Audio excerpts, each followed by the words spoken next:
discussed in the previous class? The GST entries. Yes, we had discussed some GST entries. The last few that we had discussed were these: income with GST, cash or goods or assets used by the proprietor for personal use, then charity, then distributing goods as free samples, then loss of goods or assets. Remember? Yes, sir. Sir in the last one loss of goods sir Yes. इसमें हम loss जो होएगा अगर जैसे insurance company ने जो claim accept किया but वो कम उन्होंने सेम एक्सेप्ट नहीं किया जो हमने दिया बोला था तो सर जो वो लॉस हमें शो नहीं करना है इसमें अभी या end of the year profit and loss बिल्कुल करना है. जस्ट अ सेक.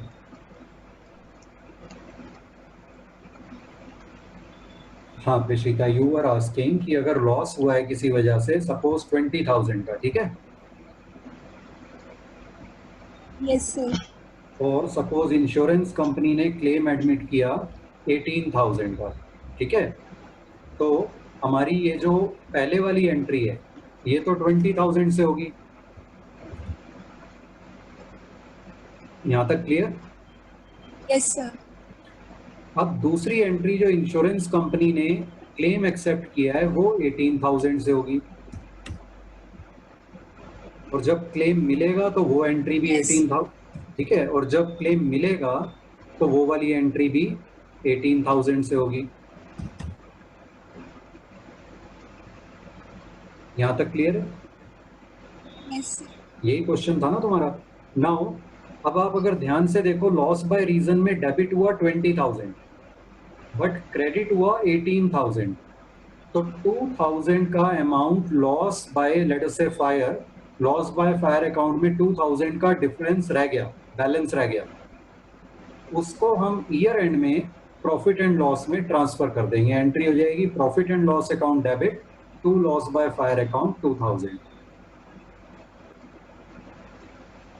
ठीक है, सर तो वो अभी इसमें शो करने की जरूरत नहीं है वो ईयर एंड पे करें.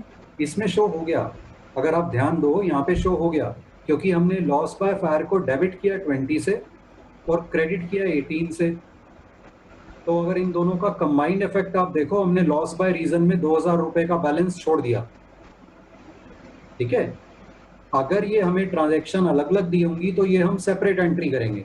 पहले लॉस बाय फायर 20,000, फिर इंश्योरेंस कंपनी 18,000, फिर बैंक अकाउंट 18,000. लेकिन अगर ये सारा हमें एक ही ट्रांजैक्शन में दे रखा हो, suppose the transaction says goods worth rupees 20,000 destroyed by fire and insurance company accepted a claim of 18,000, तो हम इसको कंबाइन भी कर सकते हैं एंट्री को.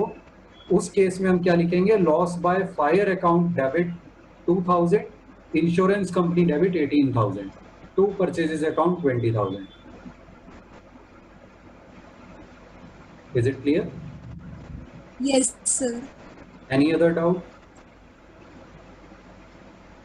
No sir. Okay. So now let us discuss some theory related with GST.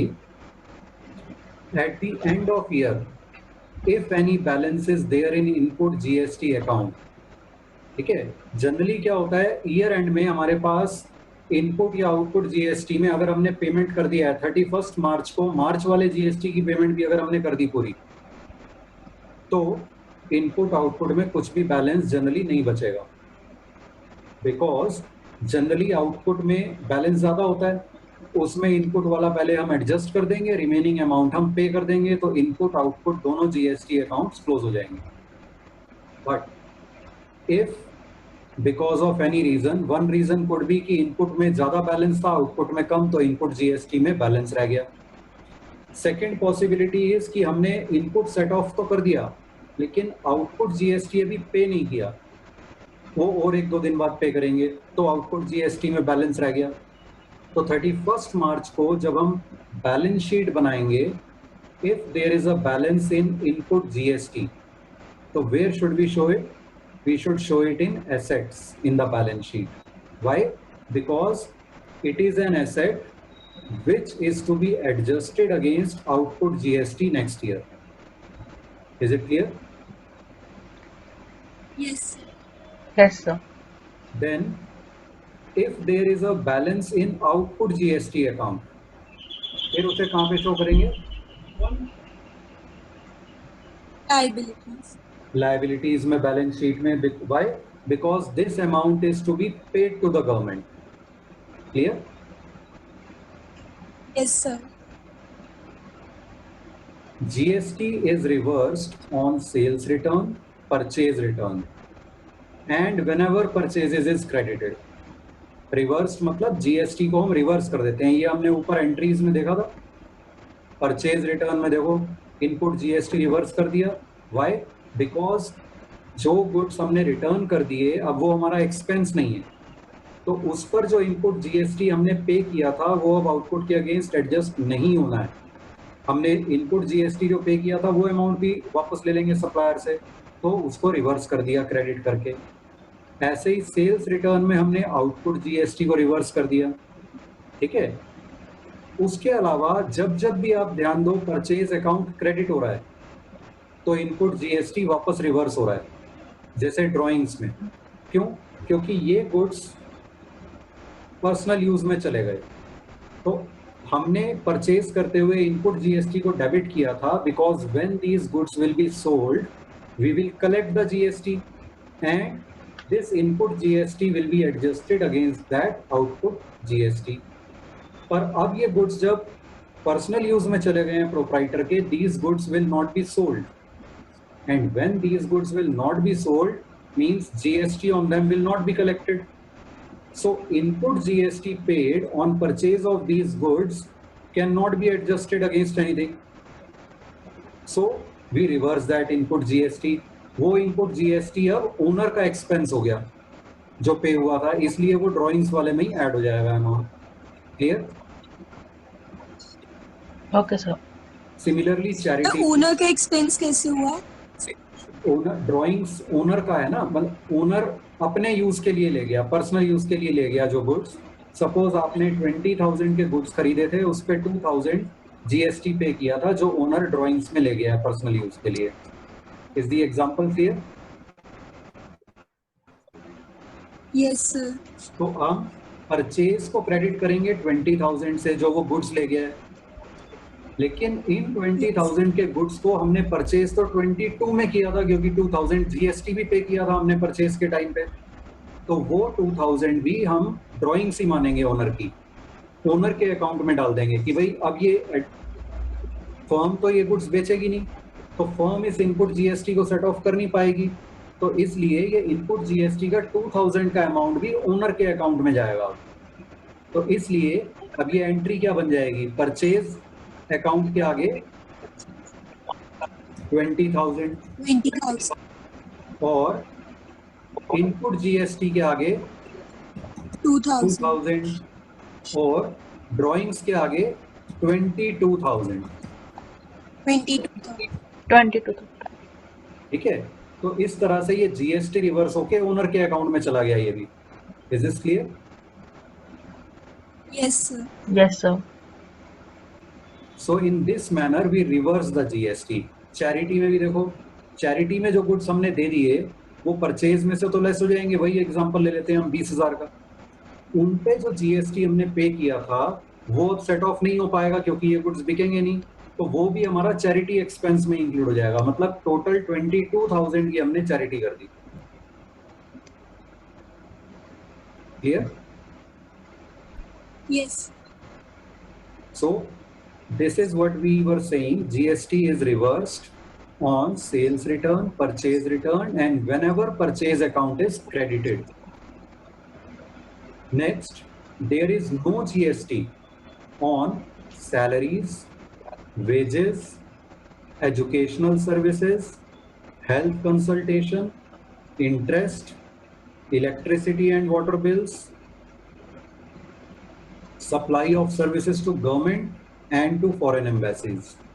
ये कुछ चीजें हैं जो एग्जेम्प्ट हैं जीएसटी से, जिन पर कोई जीएसटी नहीं लगता. एम्प्लॉइज को हम सैलरी पे कर रहे हैं तो उनकी सर्विसेज पे कोई जीएसटी नहीं है. वेजेस पे कर रहे हैं, कोई जीएसटी नहीं है. स्कूल्स जो एजुकेशनल सर्विस प्रोवाइड करते हैं, आपने देखा होगा आपकी फी रिसीट में भी जीएसटी नहीं होता. नोटिस किया है?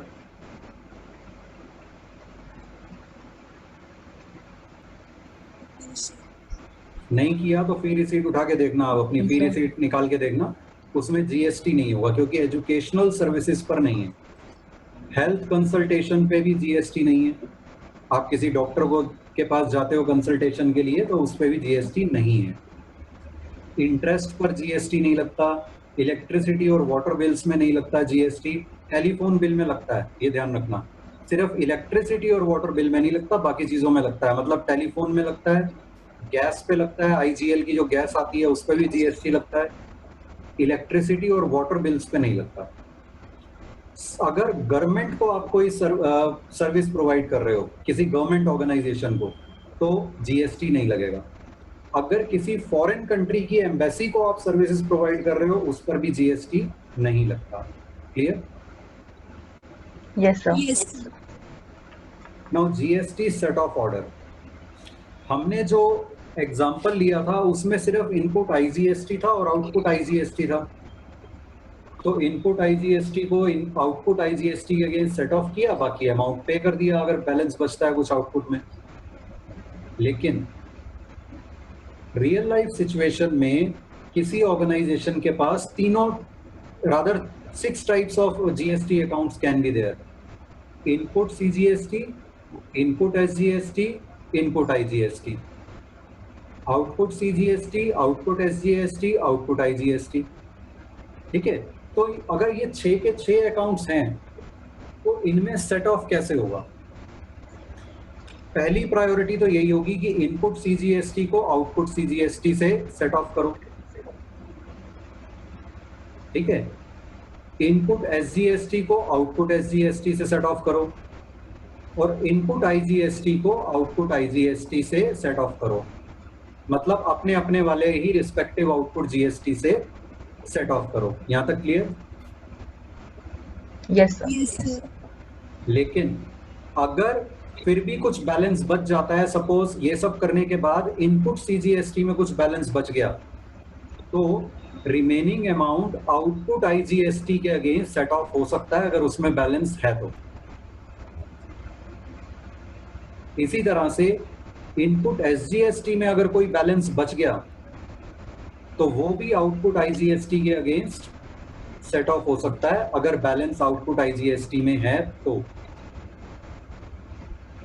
इनपुट आईजीएसटी में अगर बैलेंस बच गया तो वो पहले आउटपुट सीजीएसटी के अगेंस्ट सेट ऑफ होगा, अगर फिर बच गया तो आउटपुट एसजीएसटी के अगेंस्ट बैलेंस होगा, सेट ऑफ होगा। क्लियर? Yes, sir. इसका सिंपल सा समझने का, याद रखने का लॉजिक है, सीजीएसटी है सेंट्रल का, गवर्नमेंट का, एसजीएसटी है स्टेट गवर्नमेंट का। ठीक है, तो सेंटर वाला किसके अगेंस्ट सेट ऑफ हो सकता है? या तो सेंटर के अगेंस्ट या फिर इंटीग्रेटेड जिसमें दोनों का है। एसजीएसटी आउटपुट के अगेंस्ट वो सेट ऑफ नहीं हो सकता, स्टेट वाला सेंटर के अगेंस्ट नहीं सेट ऑफ हो सकता। ठीक है, तो इनपुट सीजीएसटी आउटपुट एसजीएसटी के अगेंस्ट सेट ऑफ नहीं हो सकता। इसी तरह से इनपुट एसजीएसटी आउटपुट सीजीएसटी के अगेंस्ट सेट ऑफ नहीं हो सकता क्योंकि सेंटर और स्टेट गवर्नमेंट जनरली ऑपोजिट चलते हैं या एक दूसरे के साथ नहीं सेट ऑफ करना चाहते हो। लेकिन आईजीएसटी सिर्फ एक ऐसा है जो किसी से भी एडजस्ट हो सकता है क्योंकि ये कंबाइंड है। Clear? Yes, sir. Yes. All initial expenditure incurred on an asset purchased or constructed to bring that asset to usable form is part of the cost of asset and should be debited to the concerned assets account. ठीक है, ये अगर आपको याद हो हमने capital expenditure term जब discuss की थी तब भी बात की थी इसकी, याद है? Yes, sir. Suppose we have purchased a machinery, तो जो हमने अमाउंट स्पेंड किया वो कैपिटल एक्सपेंडिचर है, कौन से अकाउंट में डेबिट होगा? Asset account. Machinery. Machinery account में डेबिट होगा। सपोज 1 लाख की मशीनरी खरीदी तो 1 लाख रुपए मशीनरी अकाउंट में डेबिट हो जाएंगे। सपोज उस मशीन को अपने फैक्ट्री तक लाने पे हमने 20,000 रुपए कार्टेज पे की, ट्रांसपोर्टेशन के पे किए, तो वो 20,000 रुपए किस अकाउंट में डेबिट होंगे?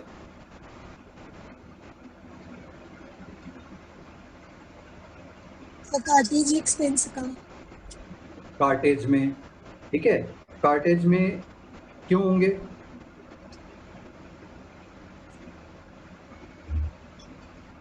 क्योंकि ट्रांसपोर्टेशन के लिए यूज हो रहा अब इस लाइन को दोबारा पढ़ो। All initial expenditure incurred to bring the asset to usable form. क्या हम उस मशीन को फैक्ट्री में लाए बिना यूज कर सकते हैं? No sir. नहीं। तो अगर गुड्स लाने पे कार्टेज का खर्चा हुआ होता तो वो कार्टेज अकाउंट में चला जाता, लेकिन मशीन लाने पे जो कार्टेज का खर्चा हुआ है वो मशीनरी अकाउंट में ही डेबिट होगा। तो ये 20,000 भी मशीनरी में ही डेबिट होंगे। Clear? Yes sir. Harsimar ने हैंड रेस किया था। यस हर सिमर। सर नहीं, वो डाउट क्लियर हो गया। मुझे यही पूछना था कि गुड्स पे अगर हमने कार्टेज पे किया तो वो कार्टेज अकाउंट पे ही होगा ना डेबिट? यू सी, आप लोगों के, I can read your mind. आपके माइंड में जो डाउट जनरली आते हैं वो कुछ तो अपने आप ही कवर हो जाते हैं। Okay, so this point is clear. Yes sir. अब उस मशीन को इंस्टॉल करने पे 15,000 रुपए और लगे, ये किस में डेबिट होगा? Machinery account. Again machinery account, installation charges में नहीं। ठीक है, ये भी कैपिटल एक्सपेंडिचर है, मशीनरी अकाउंट में डेबिट होंगे ये 15,000 भी। अभी तक कॉस्ट कितनी पड़ गई मशीन की हमें? 1 लाख प्लस 20,000 प्लस 15,000, 1,35,000। यस। अब सपोज इंस्टॉल करने के बाद पता चला ये मशीन, क्योंकि पुरानी थी जो हमने खरीदी है, सेकेंड हैंड मशीन है, ठीक से चल नहीं रही, तो उसे रिपेयर करवाना पड़ा। ठीक है, उसमें 15,000 और खर्च हो गए। Which account? The machinery account. Again debit in machinery account, क्योंकि अभी वो यूजेबल फॉर्म में लाने के लिए ये सारा खर्चा हो रहा है। जैसे ही हमने उसे बिल्कुल यूजेबल फॉर्म में आ गई, उसके बाद उस पर जो भी रिपेयर खर्च का एक्सपेंडिचर होगा वो रिपेयर अकाउंट में जाएगा, जो छोटी मोटी रिपेयर का खर्चा होगा। अगर कोई बड़ा पार्ट उसका रिप्लेस होगा तो वो अगेन मशीनरी अकाउंट में डेबिट हो जाएगा। जो छोटे मोटे रूटीन खर्चे होते रहेंगे रिपेयर वगैरह के, वो रिपेयर अकाउंट में जाएंगे। Clear? Yes sir. Similarly suppose आपने कोई बिल्डिंग खरीदी, which account will be debited? Building account. Building account. उस बिल्डिंग में कुछ जगह पे कहीं रिपेयर की जरूरत थी, आपने रिपेयर कराई,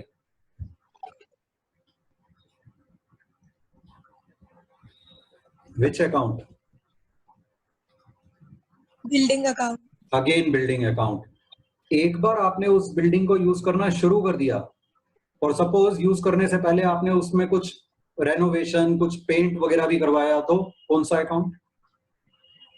तो बिल्डिंग अकाउंट। सो यूज करने से पहले building account. Yes yes, again building account. जैसे ही यूज करना शुरू कर दिया, अब अगर छोटी मोटी रिपेयर होती है तो रिपेयर अकाउंट, और अगर कोई एक पूरा रूम कंस्ट्रक्ट हो जाता है या कुछ मेजर एडिशन होती है या मेजर रेनोवेशन होती है तो again building account. Is this clear? Yes sir. So once the use of asset begins, any subsequent expense of revenue nature is debited to concerned expense account. कई बार आपको exam में question ऐसे दिए होते हैं जिसमें मिसिंग फिगर है।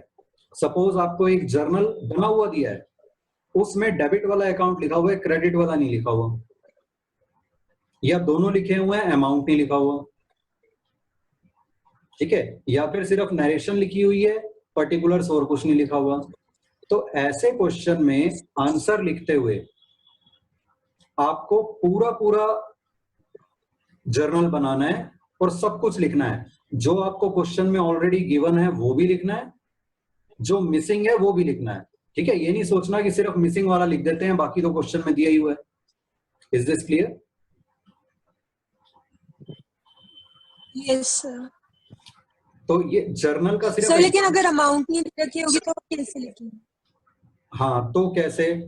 तो अगर अमाउंट नहीं दिया होगा तो, और आपसे एक्सपेक्टेड है कि आप अमाउंट फिल करो, तो कुछ ना कुछ हिंट तो उसका होगा ना।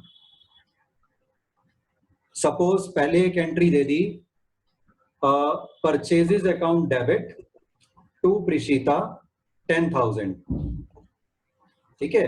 उसके बाद नेक्स्ट एंट्री जर्नल में दे दी, Prishita debit to purchase, sorry पहला था परचेज टू प्रिशिता, है ना। दूसरे में एंट्री दे दी bank account debit to Prishita, और नरेशन में लिख दिया full amount receive from Prishita. आप बताओ क्या अमाउंट आएगा? 10,000। यस, तो इस तरह से नरेशन से हिंट मिल गया आपको, ठीक है। तो अगर अमाउंट नहीं दिया होगा तो अमाउंट का कुछ हिंट दिया होगा। अब सपोज सेकंड एंट्री आपको उसमें ये दे दी, बैंक अकाउंट डेबिट डैश, मतलब अमाउंट नहीं दिया हुआ। फिर आपको दे दिया डिस्काउंट अलाउड अकाउंट डेबिट 1,000, ठीक है, टू प्रिशिता। अब ना और प्रिशिता के आगे और नरेशन में लिख दिया फुल सेटलमेंट। आप बताओ क्या करोगे? To Prishita 10,000 and bank debit with 11,000। 11,000 कैसे? डिस्काउंट हमने अलाउ कर दिया तो ज्यादा रुपए मिल गए। Sorry sir, 9,000। 9,000, yes, now you are right, 9,000। तो समझ में आ गया कैसे? Yes sir. तो अगर कोई चीज नहीं दी होती तो जनरली उसका कहीं ना कहीं किसी फॉर्म में हिंट दिया होता है, और हिंट भी नहीं दिया हुआ या समझ में नहीं आ रहा तो छोड़ दो उसको, कोई बात नहीं, बाद में देखेंगे, पेपर के बाद डिस्कस करना टीचर से, ठीक है। Okay sir. तो ये एग्जाम्पल मैंने जर्नल का दिया, लेकिन किसी भी टॉपिक से रिलेटेड क्वेश्चन हो, अगर मिसिंग फिगर्स का क्वेश्चन है तो आपको पूरा पूरा वो अकाउंट या वो जो भी इंफॉर्मेशन आपको दी हुई है एज इट इज पूरी बनानी है। क्लियर? Yes sir. सिर्फ जो फिल इन द ब्लैंक्स वाले क्वेश्चन है, 1 मार्कर्स जो होते हैं, 1 मार्कर जो फिल इन द ब्लैंक वाले होते हैं, उसमें सिर्फ आप जो ब्लैंक में आना है वो लिख सकते हो, पूरा पूरा स्टेटमेंट लिखने की जरूरत नहीं है। Clear? Okay sir. Okay. In case of sole proprietorship and partnership business, income tax is personal liability of the proprietor or the partners. आप फॉर्म्स ऑफ बिजनेस ऑर्गेनाइजेशन पढ़ लिया आपने बिजनेस स्टडीज में? Yes sir. तो sole proprietor कौन सा होता है? इसमें क्या होता है? Single owner. सिंगल ओनर, ठीक है। 11th में जो हम अकाउंटेंसी पढ़ रहे हैं मेनली सोल प्रोप्राइटरशिप के पॉइंट ऑफ व्यू से पढ़ रहे हैं। एंड पार्टनरशिप में क्या होता है? So minimum 2 partners. Minimum 2 partners, there can be more also. इन दोनों फॉर्म्स ऑफ बिजनेस ऑर्गेनाइजेशन में जो भी अर्निंग्स हैं उस पे जो इनकम टैक्स देना है वो ओनर की पर्सनल लायबिलिटी है या पार्टनर की पर्सनल लायबिलिटी है। फर्म ने अलग से टैक्स, इनकम टैक्स नहीं पे करना होता। Is this clear? Yes sir. तो अगर आपको क्वेश्चन में दे दिया जाए इनकम टैक्स पेड 5,000, क्या एंट्री करेंगे हम?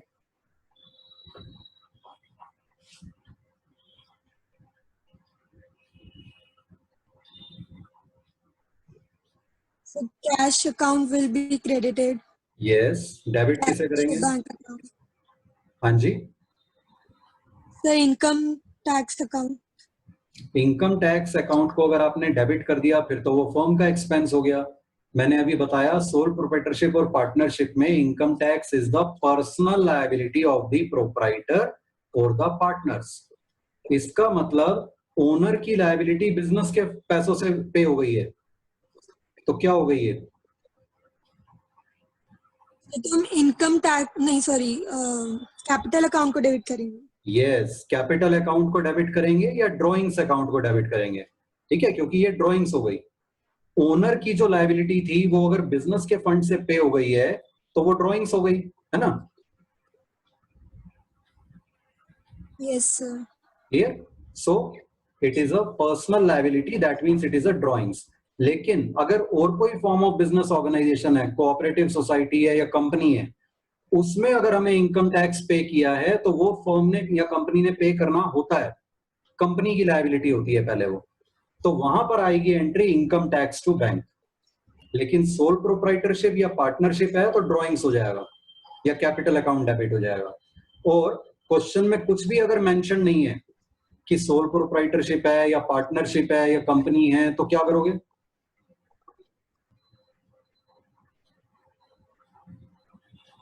तो इनकम टैक्स नहीं, तो आप ड्राइंग्स मानोगे, क्योंकि मैंने आपको बताया 11th में मेनली आपकी अकाउंटेंसी सोल प्रोप्राइटर के पॉइंट ऑफ व्यू से है।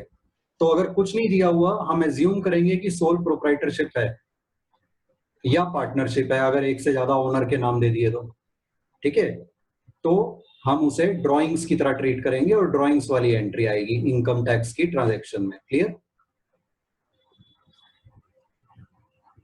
Yes sir. Prisha has raised hand. Yes, Prisha. Sir अगर ओनर अपने ही फंड्स में से पे करता है इनकम टैक्स, तो हम उसे बिजनेस में एंट्री मानेंगे? बताओ, आप माननी चाहिए क्या? नहीं माननी चाहिए वैसे। नहीं माननी चाहिए, क्योंकि वो बिजनेस ट्रांजैक्शन ही नहीं है।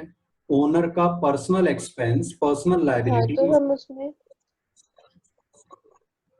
डिड यू से समथिंग एल्स? तो उसकी कोई एंट्री नहीं होगी ना? हाँ, एंट्री नहीं होगी। क्यों नहीं होगी? क्योंकि ओनर का पर्सनल लायबिलिटी ओनर ने पर्सनल फंड से पे की, तो ना वो बिजनेस का एक्सपेंस है, ना बिजनेस की लायबिलिटी है, ना बिजनेस के फंड से पे हुई, तो बिजनेस के अकाउंट्स में उसकी कोई एंट्री नहीं होगी। Clear? Okay sir. Yes. Any other doubt, anyone up to now? Okay. Year के एंड में हम क्या करते हैं, जितने भी नॉमिनल अकाउंट्स हैं, expenses, losses, incomes and gains, उनको तो हम ट्रांसफर कर देते हैं ट्रेडिंग अकाउंट या प्रॉफिट एंड लॉस अकाउंट में। एक तरफ हम दिखा देते हैं सारी इनकम्स एंड गेन्स, दूसरी तरफ दिखा देते हैं सारे एक्सपेंसेस एंड लॉसेस। डिफरेंस निकल आता है प्रॉफिट या लॉस। क्लियर यहां तक? हर सिमर 1 मिनट अभी Yes.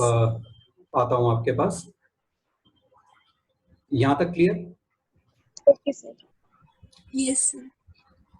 लेकिन जितने भी बचे कौन से अब, एसेट्स, लायबिलिटीज और कैपिटल, यानी पर्सनल और रियल अकाउंट, इनका बैलेंस हम क्लोज नहीं करते। नॉमिनल अकाउंट तो क्लोज हो जाते हैं सारे और अगले साल फिर जीरो से स्टार्ट होते हैं, लेकिन एसेट्स, लायबिलिटीज और कैपिटल जितने भी हैं, इनका बैलेंस एज इट इज जितना इस साल के एंड में है बैलेंस शीट में दिखा के, और नेक्स्ट ईयर वहीं से कंटिन्यू हो जाता है बैलेंस। ठीक है, सपोज फर्नीचर में 20,000 का बैलेंस है ईयर एंड में, तो नेक्स्ट ईयर 20,000 से ही कंटिन्यू होगा उसका अकाउंट।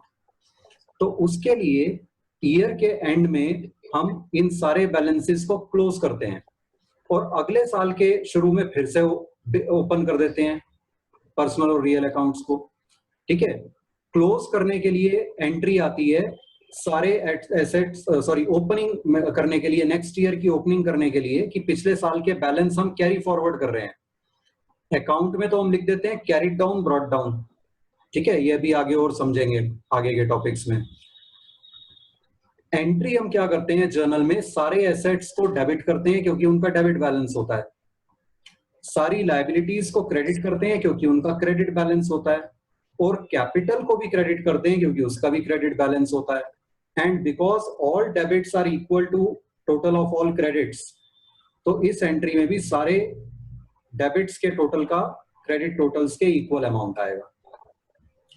इसको कहते हैं ओपनिंग एंट्री। क्या कहते हैं? Opening entry. Opening entry. ठीक है, अगर आपको ओपनिंग एंट्री क्वेश्चन में करने को कहा है लेकिन उसका डेबिट क्रेडिट मैच नहीं हो रहा, तो इसका क्या मतलब हुआ? कि सर कैपिटल है अभी, कि कुछ अमाउंट मिसिंग है। सपोज आपको एसेट्स के नाम दे रखे हैं, कुछ लायबिलिटीज के नाम दे रखे हैं, कैपिटल नहीं दे रखा और डेबिट वाला बैलेंस ज्यादा आ रहा है, तो डिफरेंस अमाउंट डाल दो टू कैपिटल अकाउंट एंट्री में।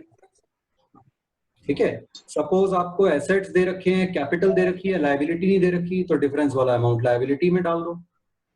सपोज कैपिटल और लायबिलिटी दे रखी है, एसेट नहीं दे रखे, तो डिफरेंस वाला अमाउंट एसेट्स में आ जाएगा, जो भी लायबिलिटीज और कैपिटल का टोटल होगा। क्लियर? Yes sir. हरसिमर पूछो क्या डाउट था। Sir income tax personal liability क्यों होती है ओनर की? क्योंकि इनकम टैक्स लॉ ऐसा कहता है। इनकम टैक्स एक्ट के अकॉर्डिंग सर अगर पे अर्निंग्स की बिजनेस की है ना, जिसपे टैक्स दे रहे हैं। हाँ, लेकिन सोल प्रोप्राइटरशिप में बिजनेस किसका है? ओनर का, सिंगल ओनर का है सोल प्रोप्राइटरशिप में। तो जो अर्निंग बिजनेस की है वो अर्निंग उसकी है। तो इसमें गवर्नमेंट चाहती तो एक्ट में लिख सकती थी कि भाई फर्म पे करेगी, तो फर्म का एक्सपेंस हो जाता। लेकिन एक्ट में लिखा हुआ है कि सोल प्रोप्राइटरशिप और पार्टनरशिप के केस में ओनर्स पे करेंगे, तो उन्हें पे करना है, उनकी पर्सनल लायबिलिटी हो गई। आई एग्री विद यू, होना यही चाहिए था लॉजिकली कि लॉ में होता कि फर्म ही पे करेगी, चाहे किसी भी टाइप की फर्म हो, तो उसका एक्सपेंस हो जाता। लेकिन लॉ में क्योंकि इस तरह की प्रोविजन है कि सोल प्रोप्राइटरशिप और पार्टनरशिप के केस में ओनर्स डायरेक्टली पे करेंगे, फर्म ने पे नहीं करना, तो इसलिए उनकी पर्सनल लायबिलिटी है। और अगर फर्म के पैसों से पे हो गया then it becomes drawings. Clear? Any doubt anyone? Yes sir. No sir. Okay, next class में we'll do another illustration. So full page का एक फॉर्मेट आपने बना रखा होगा, जिन्होंने नहीं बनाया आप बना लेना, नेक्स्ट क्लास में वो यूज होगा। ठीक है? If anyone has any doubt, you can click on raise hand.